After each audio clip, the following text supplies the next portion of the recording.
Sir నమస్కారం. నమస్కారం అండి. ఎలా ఉన్నారు సార్? బాగున్నాను. సార్. లాస్ట్ ఇయర్ కూడా వచ్చాం ఇక్కడికి. అవును సార్. అవును సార్. మీరు మీరు చాలా బాగా ఇంటర్వ్యూ చేశారు. అప్పుడు సార్. అందరూ కూడా అప్రిషియేట్ చేశారు. థ్యాంక్ యూ ఏమైనా సరే మీ దగ్గరికి వచ్చి ఇంటర్వ్యూ చేయాలన్న ఉద్దేశంతో సార్. వచ్చాను. మీరు థ్యాంక్ యూ సార్. ఆప్యాయంగా మమ్మల్ని ఇన్వైట్ చేశారు. సార్ చాలా సంతోషం. Thank you sir. లేదు, మీరు ఈ వయసులో వచ్చి కొట్లాడుతుంటే మాకే చాలా బాధగా అనిపిస్తుంది. మేమందరూ ఎంజాయ్ చేస్తున్నాం లైఫ్ని. ఇప్పుడంటే దొరుకుతున్నాయి అన్ని సుఖంగా, సరే జరిగిపోతుంది, ఏం కాదులే హిందుత్వానికి అనుకుంటున్నాం. కానీ చాప కింద నీరులాగా జరుగుతుందని మీరు గమనిస్తున్నారు, మీరు కొట్లాడుతున్నారు. అవునండి. సార్, మన తిరుమల, మన తిరుపతిలో మీరు ప్రెస్ మీట్ పెట్టుకోవడానికి స్థలం దొరకని దుస్థితి ఎందుకు వచ్చింది సార్ అసలు? ఇది చాలా సాడ్ సిచ్యువేషన్ అండి. ఏమైంది ఇప్పుడు మనకి తెలుసండి, లాస్ట్ 20-25 ఇయర్స్ నుంచి ఏ గవర్నమెంట్ వచ్చినా కానీ అక్కడ శాంక్టిటీ అని కానీ స్పిరిచువల్ నాలెడ్జ్ కానీ ఒక ఇది అవతారం మనకు కావాల్సిన క్లైమేట్ను వాళ్ళు ఎవ్వరూ చూడలేదండి. ప్రతి గవర్నమెంట్ డబ్బులు లూట్ చేస్తాయండి. ఎస్. అది తీసుకెళ్ళి వాళ్ళ కడమ మతాల వాళ్ళకి ఇస్తున్నారు. ఏమండి, అలా ఇస్తున్నప్పుడు మనకి ఒక తర్వాత ల్యాండ్స్ ఏం చేస్తున్నారండి, టీటీడీ ల్యాండ్స్ తీసేసుకుని ఇంకెక్కడో ఇస్తున్నారు. ఈ ఓకే. కాంపెన్సేషన్ లాగా దీనికి ఏమి లేని. ఇప్పుడు ఎన్ని యూనివర్సిటీస్ మన టీటీడీ ల్యాండ్స్ ఇచ్చారు. అవును. 99 years లీజ్ అంట, ఏదో 1 పైస్కి వీటికి. అవును. అసలు వీళ్ళకి ఎవరు అధికారం ఇచ్చారండి? అసలు ఫస్ట్ థింగ్ ఏమిటంటే హిందూ ఎండోమెంట్ యాక్ట్ అనేది రద్దు చేయాలి. ఓకే. ఎందుకంటే ఇట్ ఈజ్ ఇల్లీగల్. అసలు చట్ట ప్రకారం అది ఉండటానికి వీల్లేదండి. ఓకే.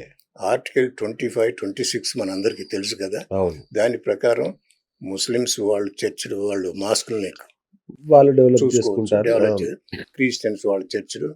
ఒక హిందూస్కి మాత్రం ఆ ప్రివిలేజ్ ఇవ్వలేదు మనకి.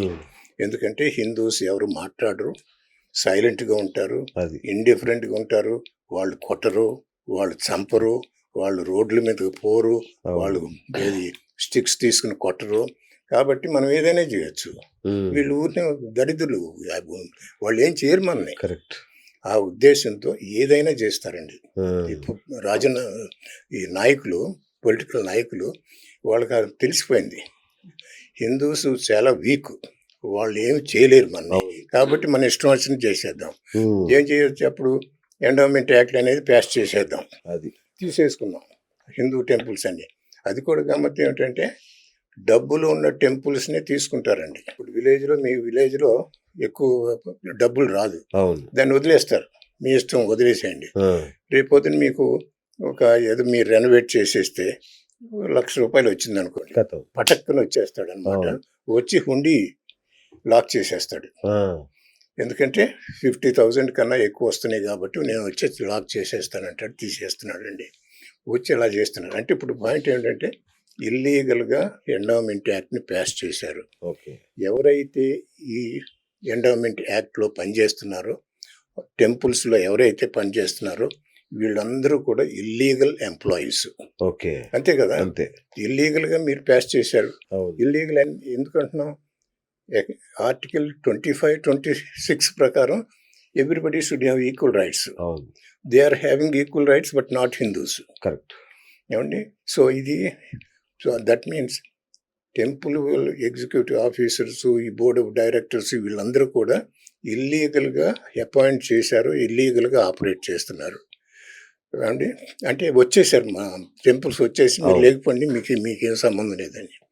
ఇప్పుడు ఎవరన్నా మన ఇంటికి వచ్చి మన ఇండ్లు ఆక్యుపై చేసి మీరు వెళ్ళిపోండి సార్ అంటే ఏమంటాం? వాళ్ళని ట్రైటర్స్ అంటాం, క్రిమినల్స్ అంటాం, టెర్రరిస్టులు అంటాం కదా. ఇప్పుడు ఎవరు మేనేజ్ చేస్తున్నారు ఈ హిందూ టెంపుల్స్ని? టెర్రరిస్టులా, ఏమండి, క్రిమినల్సా, ట్రైటర్సా? అంటే ఎందుకన్నా ఈ వర్డ్స్? ఇల్లీగల్గా ఆక్యుపై చేసుకున్నారు వీటిని.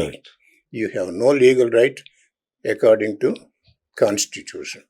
కాన్స్టిట్యూషన్ ప్రకారం ఏం లేదు.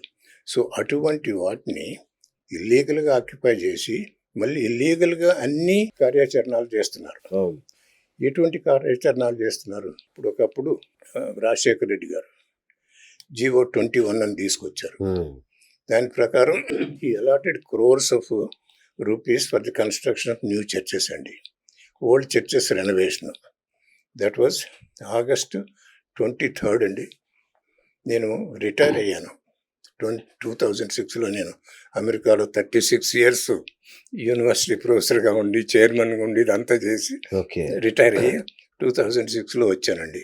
అబ్బా, అయిపోయింది, 36 years పనిచేశాను, హాయిగా వచ్చి ఇండియాలో తిరుగుదాము, పిలిగ్రిమేజ్కి పోదాము, టెంపుల్స్ చూద్దాం అని వచ్చానండి. విజయవాడ వచ్చాను ఆగస్ట్ 23rd అండి. 7:23 ఈనాడు పేపర్ చదువుతున్నానండి. అందులో రాజశేఖర్ రెడ్డి గారిది జీవో 21 అని ఆ ఇన్ఫర్మేషన్ చదివా. ఆ ఫ్రంట్ పేజ్లో కింద ఉందండి. అది చదవగానే నాకు ఒళ్ళు చలతరిచ్చిందండి. ఏమవుతుంది భారతదేశానికి? హిందూ టెంపుల్ మనీ తీసుకెళ్ళి చర్చిలకి, అదర్ మతాలకి ఇచ్చేసి వాళ్ళని ప్రమోట్ చేస్తున్నారు. మన మన టెంపుల్స్ని, అంటే కొన్ని టెంపుల్స్ బాగానే ఉన్నాయి, కొన్ని టెంపుల్స్ మరి వాళ్ళకు యూజ్ చేయొచ్చు కదండి. ఇప్పుడు తక్కువ ధూపదీప నైవేద్యాలకు నోచుకునే ఆలయాలు ఎన్ని ఎన్నో ఉన్నాయి. అటువంటి అది నాకు చాలా బాధకరమైంది. అది మండే అయింది. నేను by Wednesday I went to high court అండి. ఇది విజయవాడ నుంచి హైదరాబాద్ వెళ్ళి నేను స్టే ఆర్డర్ తీసుకొచ్చాను. ఆ 21కి స్టే ఆర్డర్ తీసుకొచ్చాను. ఆ తర్వాత యుఎస్ వెళ్ళి గ్లోబల్ హిందూ హెరిటేజ్ ఫౌండేషన్ అనే సంస్థ మొదలుపెట్టానండి. తర్వాత ఆయన రాజశేఖర్ రెడ్డి గారు ఏప్రిల్ 2007లో వచ్చారు అక్కడికి. ఆయన్ని కలుసుకుందామని చూసాం. ఎందుకంటే ఒక మెమరాండం ఇవ్వాలండి. ఆయన ముందు ఇవ్వలేదు. మేము ముందే ప్లాన్ చేసుకున్నాం. 600 peopleతో డెమాన్స్ట్రేషన్ చేసామండి. యుఎస్లో 600 people రావాలంటే చాలా కష్టం. అంతే వచ్చింది. యూట్యూబ్లో కొన్ని తీసుకుంది. సో ఆయన హోటల్ చుట్టూ తిరిగాము. ఏదేదో డౌన్ అని ఏదేదో మాటలు పెట్టాము. ఫ్రీ హిందూ టెంపుల్స్ అని, get out from Hindu temples, ఇట్లాంటి సైన్స్ అని పెట్టాము. చివరికి ఆయన ఒప్పుకుంటారు. వెళ్ళాము. మేము మెమరాండం ఆఫ్ అండర్స్టాండింగ్ అని ఇచ్చాము. వన్ ఆఫ్ ది థింగ్స్ ఏంటంటే క్రిస్టియనైజేషన్ షుడ్ స్టాప్ ఇన్ టీటీడీ. టీటీడీలో క్రిస్టియన్స్ చాలామంది ఉన్నారని అప్పటి నుంచి చెబుతున్నానండి. 2007 నుంచి చెబుతానే ఉన్నాను. అది ఆయన అలా చేశారు. తర్వాత ఇప్పుడు ఈయన మన జగన్మోహన్ రెడ్డి గారు వచ్చినప్పుడు ఏదో ఏం చేశారు, ఎస్వి సుబ్బారెడ్డి గారు, లాట్ ఆఫ్ థింగ్స్. అసలు ముందు ఇంకో పాయింట్ ఏంటంటే, ఎక్కడ ఉందండి, ఏ కాన్స్టిట్యూషన్లో ఉంది, ఎక్కడ ఉంది? ఒక చీఫ్ మినిస్టరు ఆయనకి వెళ్ళంగానే ఇంత సంస్కారాలు చేయాలని ఎక్కడుందండి? ఎందుకు చేస్తున్నారండి? అన్యమతస్థులు అయినప్పుడు చీఫ్ మినిస్టర్ అవునండి, ప్రైమ్ మినిస్టర్ అవునండి, వాళ్ళు క్రిస్టియన్స్ కాబట్టి క్రిస్టియన్స్ ఫిలాసఫీ ఏమిటంటే వీఆర్ ఆల్ సిన్నర్స్, విగ్రహ పూజ చేయడానికి వీల్లేదు, ఎవరన్నా విగ్రహ పూజ చేశారంటే వాళ్ళందరూ దరిద్రులు, వాళ్ళని చంపొచ్చు అన్న మెసేజ్ బైబిల్లో ఉంటుంది కదా. అటువంటి వాళ్ళు తీసుకొచ్చి వెంకటేశ్వర స్వామిని ముందు కూర్చోబెడితే ఏమంటారని వాళ్ళు, ఐ విష్ నీ విగ్రహానికి ఎందుకు పెట్టారు నిన్ను అని తిట్టుకుంటాడు కదా. ఎందుకంటే ఆయన బైబిల్ ప్రకారం, క్రిస్టియానిటీ ప్రకారం వాళ్ళు అపోజిట్ కదా. ఎందుకు వెళ్తున్నారు అక్కడికి? Basically to abuse him. ఆయన భక్తి కోసం కాదు. ఇప్పుడు జగన్మోహన్ రెడ్డి గారు వెళ్ళినప్పుడు లెక్క ప్రకారం అబ్దుల్ కలాం చూసారా అండి? ఆయన టీటీడీ చూడటానికి వెళ్ళినప్పుడు వీళ్ళు పాపం అడగలేదు మీరు సైన్ చేయాలండి అని, ఎందుకంటే ఈజ్ ఎ ముస్లిం కాబట్టి. ఆయన అయ్యా మీకు ఈ ఫామ్ ఉంది తీసుకురండి, నేను సైన్ చేస్తాను, నేను బిలీవ్ చేస్తాను లార్డ్ వెంకటేశ్వరుని. ఆయన పిలిచి తెప్పించుకుని ఆ కాగితాన్ని సైన్ చేసి లోపలికి వెళ్ళాడండి. ఈ జగన్మోహన్ రెడ్డి గారు ఏం చేశారు? He tore it up and then he went in. ఎందుకు? Just basically to curse Lord Balaji. ఎందుకంటే ఆయన మతం అలా చెబుతుంది. మనకి ఫూల్స్ లాగా ఈ చీఫ్ మినిస్టర్ అని తీసుకుపోతాం. ఎక్కడుంది? ఎందుకు తీసుకోవాలి అసలు చీఫ్ మినిస్టర్ అయితే మాత్రం? అలాగా దీనివల్ల మనం ఏం చేస్తున్నాం అంటే మనమే హాని చేసుకుంటున్నాం మన సంస్కృతిని.